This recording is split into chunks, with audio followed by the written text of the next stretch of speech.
Şimdi görün bura. Ne varsa ne terse. Vəziyyət, keyfin zadı.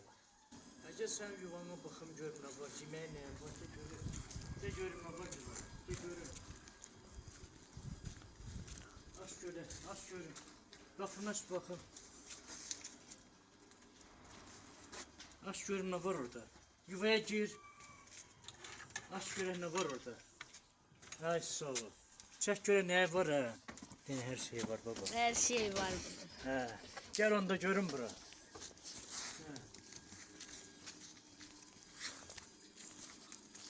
Gel görün bura. Gel görün danış şimdi. Çık kucakla beni. Ay sağ ol. Nəfərsən, vəziyyət, neyinirsən? Ac qalmışsan, sənə görə mənim sosialımı kəsdilər, o bıraş. Mən nağarım indi. Qaç görün, get qaça görün.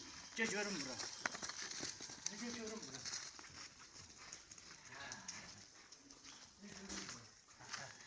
Ay sağ ol. Gel görün bura.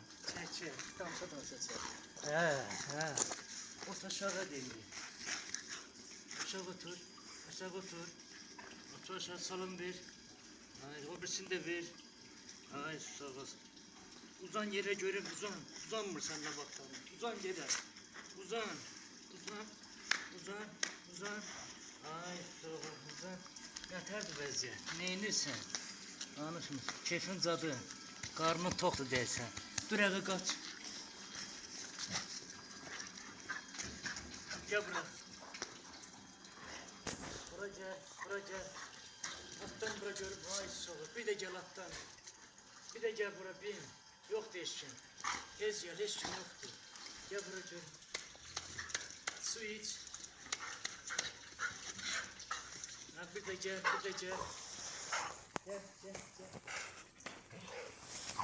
Ay sağ ol. Gel kuzuma görün. Kuzuma gel. Nefersen, neyinirsen.